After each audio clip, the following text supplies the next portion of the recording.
ফাঁসি চেয়ে হাইকোর্টের দ্বারস্থ রাজ্য সরকার। ডিভিশন বেঞ্চে আবেদন। অ্যাডভোকেট জেনারেল কিশোর দত্ত কি বলেছেন চিকিৎসক মানুষ কুমটা দেখুন।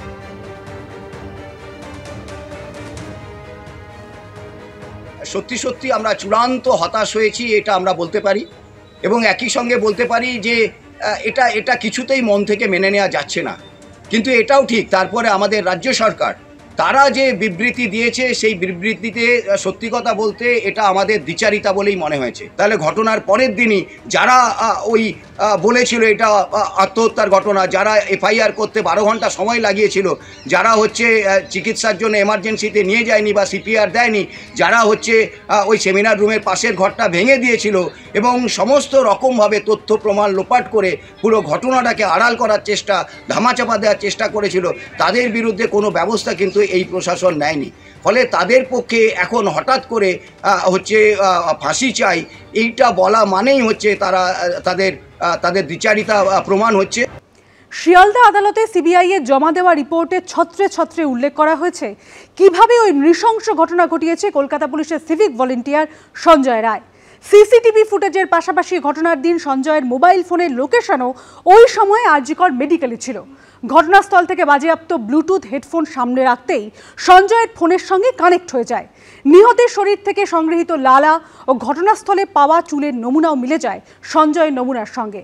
পাশাপাশি অভিযুক্ত জিন্স এবং জুতোয় যে রক্তের দাগ পাওয়া যায় তাও ওই চিকিৎসকের বলেই ফরেনসিক রিপোর্টে প্রমাণ মেলে।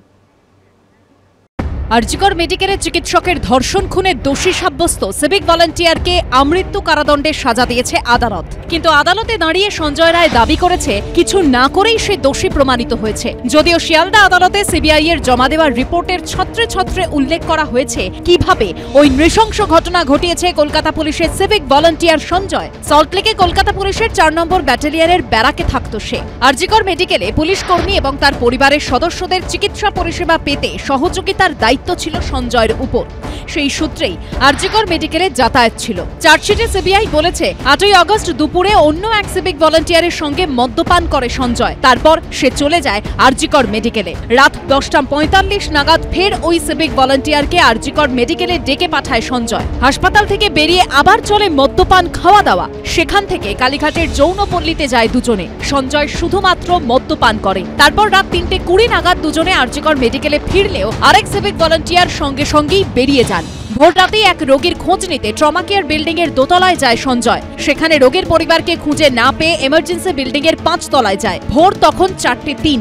4 তলায় চেস্ট মেডিসিন বিভাগে সেমিনার রুমে ঢোকে সঞ্জয়। সেখানেই ঘুমোচ্ছিলেন তরুণী চিকিৎসক। 4:03:31 থেকে 49 সেকেন্ডের সিসি ক্যামেরা ফুটেজে দেখা যায় টি শার্ট ও জিন্স পরে হেলমেট হাতে ওয়ার্ডের দিকে যাচ্ছে সঞ্জয়। তখনও তার গলায় ঝুলছে ব্লুটুথ হেডফোন। কিন্তু সেমিনার হলে কোনো সিসি ক্যামেরা না থাকায় সেখানের কোনো ফুটেজ পাওয়া যায়নি। এরপর ভোর 4:31:40 থেকে 54 সেকেন্ডের মধ্যে সঞ্জয়কে একবার ওয়ার্ড থেকে বেরিয়ে আসতে দেখা যায়, কিন্তু পরক্ষণেই আবার ঘুরে ওয়ার্ডের দিকে চলে যায় সে। 4:32:25 মাথায় হেলমেট হাতে নিয়ে ওয়ার্ড থেকে বেরিয়ে যায় সঞ্জয়, কিন্তু তখন তার গলায় হেডফোন ছিল না। ওই হেডফোনই পরে ঘটনাস্থল থেকে বাজেয়াপ্ত করে পুলিশ। সকালে সেমিনার রুম থেকে উদ্ধার হয় তরুণী চিকিৎসকের মৃতদেহ। সিসি ক্যামেরা ফুটেজ খতিয়ে দেখে ওই দিনই রাত 11:30 নাগাদ সঞ্জয় রায়কে আরজিকর মেডিকেলে ডেকে পাঠানো হয়। রাতভর জেরার পর সকালে নিয়ে যাওয়া হয় লালবাজারে। সিবিআই এর রিপোর্টে বলা হয়েছে জেরায় অপরাধ স্বীকার করে সঞ্জয়। সকাল 10টা নাগাদ গ্রেপ্তার করা হয় সিভিক ভলান্টিয়ারকে। ময়না তদন্তের প্রাথমিক রিপোর্টে উঠে আসে ভয়াবহ তথ্য।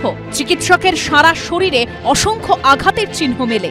রিপোর্টে উল্লেখ করা হয় মৃত মহিলা চিকিৎসকের 2 চোখ দিয়ে রক্তক্ষরণ হয়েছিল, মুখ দিয়ে রক্ত বেরিয়েছিল, গোপনাঙ্গে রক্তের চিহ্ন এবং মুখে নখের দাগ মেলে। ঘাড়ে, পেটে এবং ঠোঁটের ওপর আঘাতের চিহ্ন ছিল। বাঁ পায়ের গোড়ালি এবং ডান হাতের অনামিকাতেও ছিল ক্ষত চিহ্ন। নাক, মুখ, গলা চেপে শ্বাসরোধ করে খুন করা হয়েছে বলে সিবিআই এর চার্জশিটে উল্লেখ করা হয়েছে। এরপর তদন্ত যত এগোয় ধর্ষণ খুনের ঘটনার সঙ্গে সঞ্জয়ের যোগ সম্পর্কে আরও নিশ্চিত হন তদন্তকারীরা। সিসি ক্যামেরা ফুটেজের পাশাপাশি ঘটনার দিন সঞ্জয়ের মোবাইল ফোনের লোকেশনও ওই সময় আরজিকর মেডিকেলেই ছিল। ঘটনাস্থল থেকে বাজেয়াপ্ত ব্লুটুথ হেডফোন সামনে রাখতেই সঞ্জয়ের ফোনের সঙ্গে কানেক্ট হয়ে যায়, যা থেকে এটা স্পষ্ট হয়ে যায় ওই হেডফোন অভিযুক্ত সিভিক ভলান্টিয়ারেরই। নিহতের শরীর থেকে সংগৃহীত লালা ও ঘটনাস্থলে পাওয়া চুলের নমুনাও মিলে যায় সঞ্জয়ের নমুনার সঙ্গে। পাশাপাশি সঞ্জয় রায়ের জিন্স ও জুতোয় যে রক্তের দাগ পাওয়া যায় তাও ওই চিকিৎসকের বলেই ফরেনসিক রিপোর্টে প্রমাণ মেলে। সোমবার সঞ্জয়কে আমৃত্যু কারাদণ্ডের নির্দেশ দিল আদালত। এবিপি আনন্দ।